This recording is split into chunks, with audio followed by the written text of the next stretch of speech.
country recently honored its veterans. Is our military and society taking proper care of the men and women who served protecting our freedoms? A viral video created by Rob Bliss kicks off our discussion on West Michigan Week.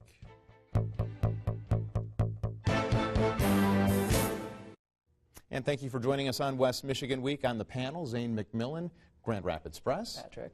Marge Palmerly, you're the Executive Director at Degage Ministries. Patrick Cameron, Executive Director at Servant Center.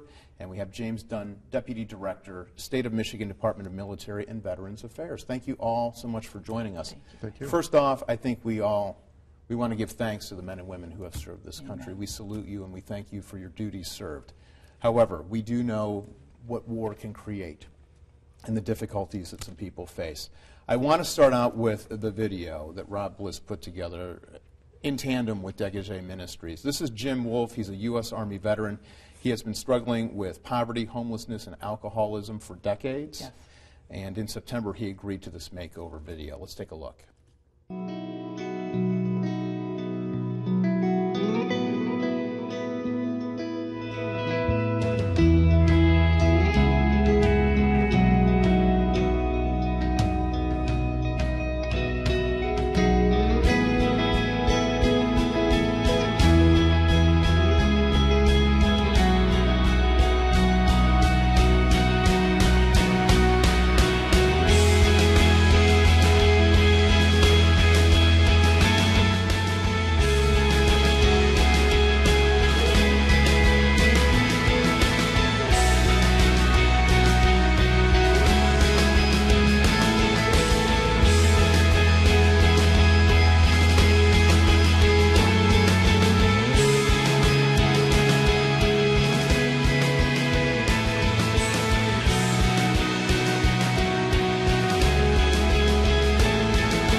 It's quite a reminder we're all God's children. Amen. We all have feelings. Yep.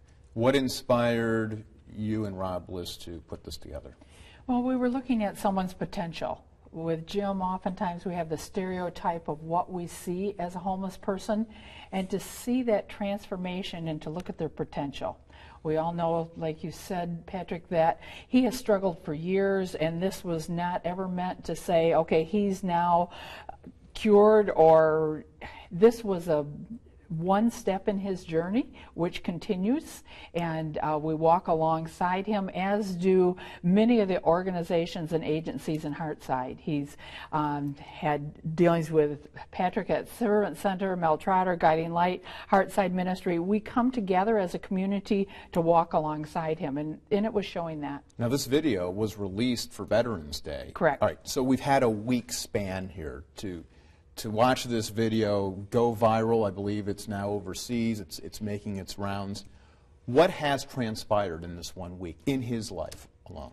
Well, in his life, this morning we had him at the VA, and he is taking advantage of this opportunity, and we're working diligently to get him into rehab and saying, okay, Jim, this is a pivotal time in your life.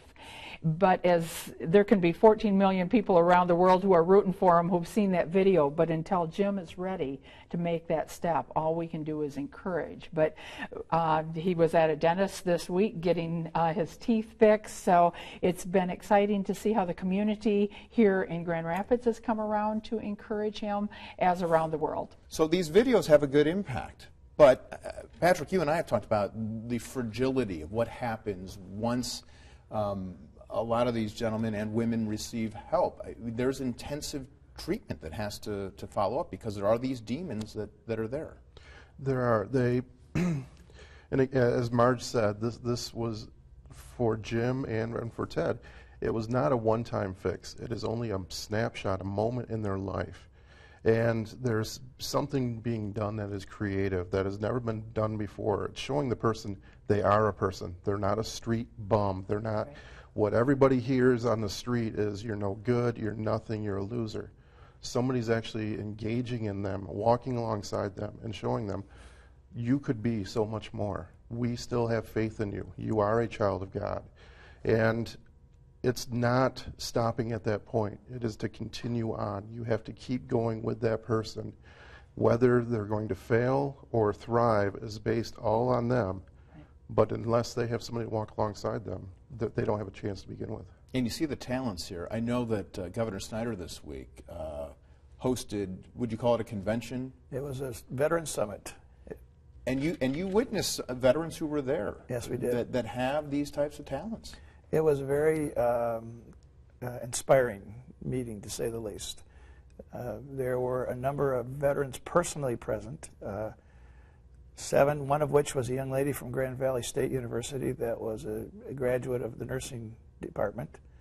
There was a person who held a PhD from U of M in a category I can't even pronounce, dealing with nuclear reactions, that had been a submarine nuclear reactor caretaker. It went on. And it was a chance to talk to over 160 Michigan CEOs, a chance to tell them we have great veteran talent. And it really was wonderful. In addition to that, we had the honor of listening to a gentleman by the name of Junta, Sergeant First Class Junta, who won the Medal of Honor. He was the first Medal of Honor winner since the Vietnam War to actually survive. And his story was unbelievable. I encourage you to get on the internet if you can. We have a website called MichiganVeterans.com, and the MichiganVeterans.com website has links to the speeches, links to the events, and it's a great opportunity to learn about veterans seeking employment, which is part of what the agency is all set up about. If I can continue here to tell you that the Veterans Affairs Agency was started by Governor Snyder in March. It was, previous to that, part of the Department of Military and Veterans Affairs. It still is, but now we have a cabinet-level director by the name of Jeff Barnes, who deals directly with the governor, among others. And our mission is now to eventually implement what we like to refer to as no wrong door. Part of what you've been hearing about with homeless veterans and veterans who have difficulty seeking employment is where to go. There are so many wonderful agencies that are out there providing services, a number of which you've already mentioned this morning. One of the major goals of our agency is to provide a place for a veteran to seek help so that they can go to those agencies and learn about those agencies. I mean, we have, for example, in Detroit, we have Pequot Center, which is a set up for homeless veterans. Does a great job, but they don't provide some mental health counseling. Nearby, there are mental health counselors. There are agencies that do nothing but mental health counseling. Same thing in Grand Rapids. And what we want to do is identify those agencies, remind them that they can work together. State's not looking to take over any work. It's only looking to deal more effectively with those organizations and make it clear that veterans can call one place, one portal, the MichiganVeterans.com, make one contact and receive all those benefits of services, because there are a lot of services that Michigan is going to be offering, many of which we do offer already. It seems to me that when something like the video goes viral, there's all these people across the country, across the state, who want to help, and they often don't know how to help. What do you guys usually encourage people to do? I'm sure you guys have been getting calls left and right from people seeing how they can help, but what do you guys do? Well, and that is one thing that has been so rewarding about the video. I've had hundreds of people who contacted me saying, this has prompted me to do something in my community. And then there are those who are saying, what can I do in my community? And I refer them to their veterans associations in their own community, or to call 211 and be directed to appropriate places through United Way. So there are always places they can plug in. Is there a disconnect out on the street, though? I know, Patrick, before we started the show, you learned about a registry that maybe you weren't aware of. I mean, when you have a homeless veteran who approaches you and isn't certain doesn't really fully understand his background, even whether or not he was honorably discharged or not, right? I mean, you run into those. Those situations really happen. That is a common thing that we run into, and we don't know of all the resources. We have to ask what is out there. And again, yes, we just learned about a registry today that we're going to take advantage of in the future. But many people don't even know where to begin, don't know if they're eligible for veterans benefits. They don't know where to begin in any process. And quite often, we work with these cases, but we don't know where to begin. And so we start making phone calls, and as we open up one door, many other doors open up, and we're able to seek the help that we need. What are the numbers out there? How many homeless veterans are there? Well, I can tell you the state of Michigan has 680,000 veterans, approximately. That's the 11th largest in the country. And estimates of homeless veterans, and they're just estimates because it's difficult to determine, are anywhere from 6 to 16%. So if we took 10% of those 680,000, we're looking at 60,000 homeless veterans, which I think is a little bit high, but again, there's not a way to put an exact number on it. You think there's 1 in 7 in this community? 1 in 7. We've seen statistics say anywhere between 13 all the way up to 35%. And again, it's either they don't mention that they are a veteran unless they're specifically asked, so it's underreported or overreported. We have many people that in their delusional system with mental illness, they will grasp onto something in their delusional system that they need something good in their life, and they tell the story over and over until it becomes reality for them, and they may never have served in their life, but because of this delusional system, they do believe they've been in the military. We're going to take a quick break, and when we come back, how to better serve our veterans in just 1 minute.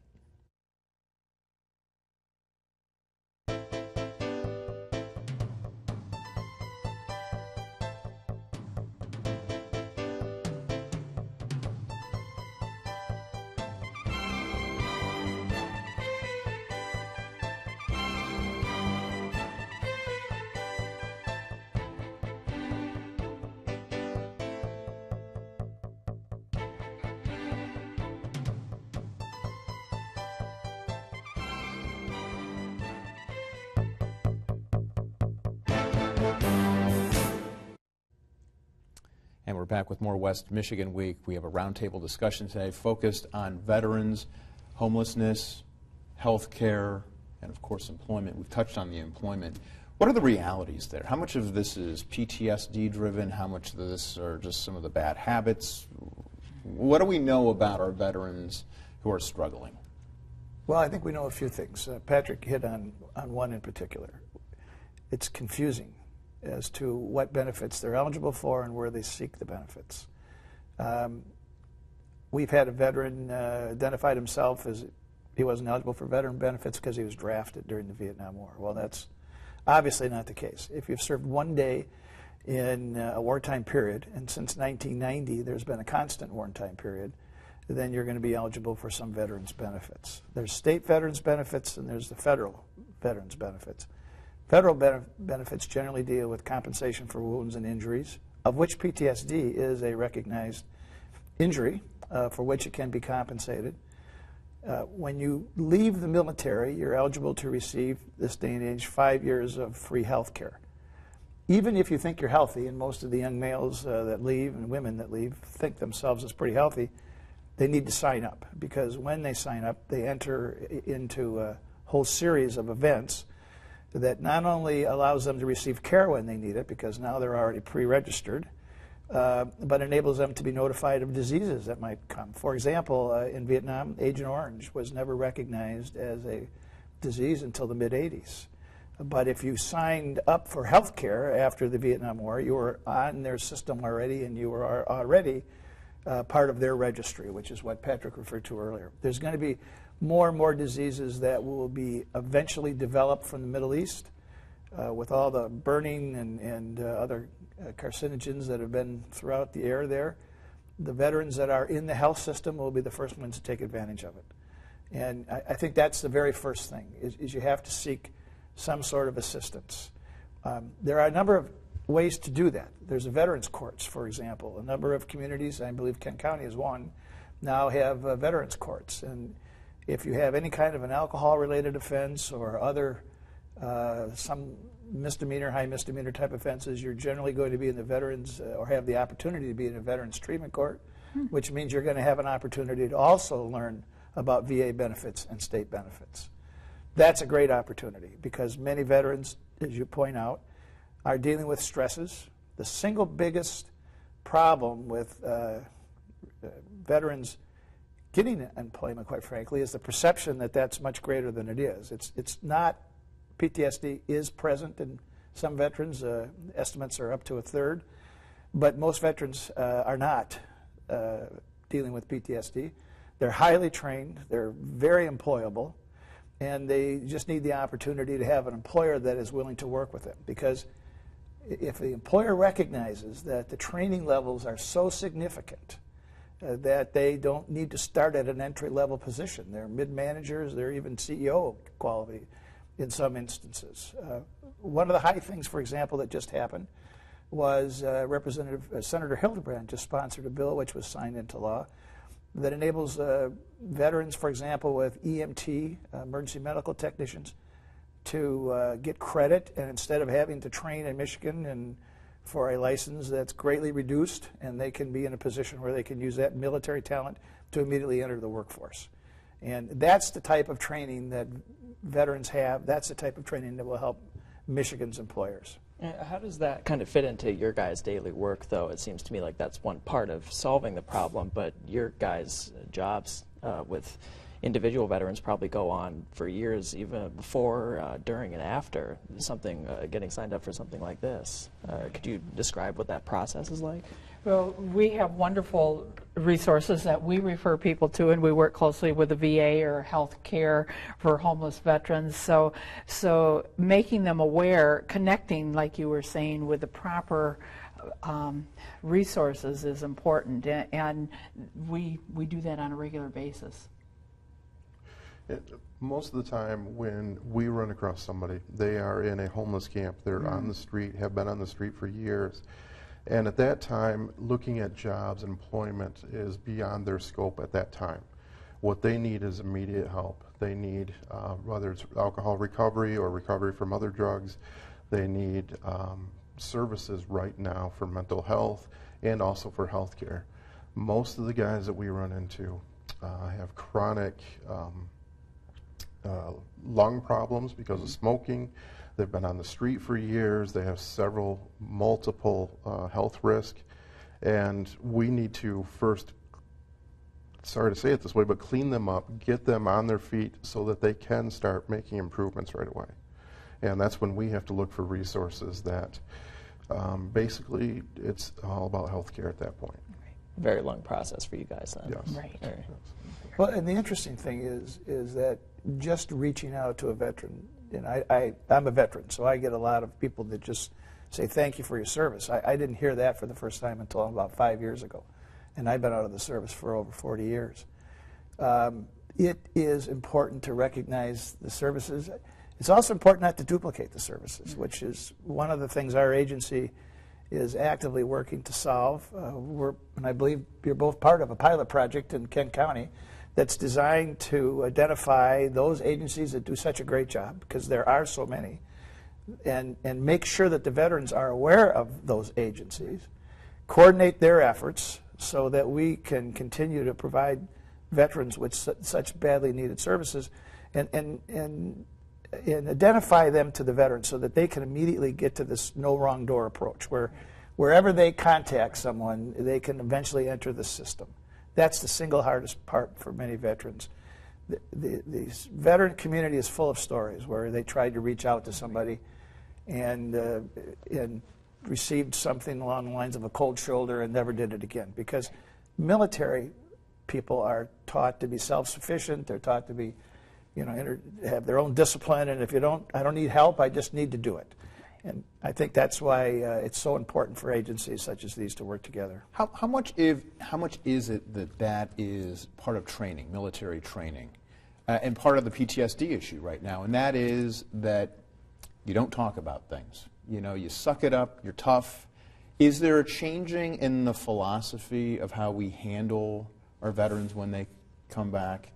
I mean, we don't want to be soft, but the reality is, again, we're all human. We all have emotions and feelings. Is there a change in the approach, and is there a change in the way we train our soldiers to be, I guess, more human or show more human emotion? I think there is. I think the two agencies that both Patrick and Marge represent here are good examples. You have to have the veterans people like myself, for example, who are, I spent my life practicing law and just recently joined the state to serve. I have PTSD, according to the military standards. Where I received the help is groups. I reached out eventually, had friends that were able to say, Jim, you need to talk to somebody, you know, something's not quite working here. And I grew up in an era that you didn't reach out. And the nice thing is now, when veterans do reach out, there's not only one hand helping them, there's a whole series of hands helping them. So once we have an opportunity to receive their interest, we can't lose it. We've got to make sure that they don't get the cold shoulder that I referred to earlier. That's why you're so fortunate in West Michigan to have such tremendous agencies that are way over and above providing these badly needed services. Yeah, I mean, you often read people want to help, especially when they come across a homeless veteran or they're approached by a homeless veteran, and they want to give them $1 or $2 or $3, and we often hear, "Don't do that." You know, why shouldn't you do that? Even if it tugs at your heartstrings. Well, we have found that's not the most effective and efficient way, and it's not helping the person. You know, at Dégagé, and I know Patrick too, it's about relationships. It's about walking alongside, and how can we help you with more than just giving you a couple dollars. Yeah. A couple dollars doesn't solve a problem. It basically creates more problems down the line. A lot of people are taking that money. We've had 2 people over the years that had real good days panhandling and went out and drank themselves to death. And we try to avoid that. If people want to really help, get involved with agencies such as Dégagé, Servant Center, Guiding Light Ministries, Mel Trotter, several ministries downtown that are starting to really come together. And I've said before, if we all came together and had all the resources that people are giving away on the street, we could really make a big dent in homeless population here. And you had talked about everybody finding their niche of specialization so that there isn't the overlap, so we're not wasting resources. What is Dégagé doing that Servant Center doesn't do? What are you doing here to kind of categorize it? Well, certainly. We served 55,000 meals last year, so people come in and we can engage in them over food and say, okay, how can we help you and what are your needs? In a real specific way is we have a State of Michigan ID program.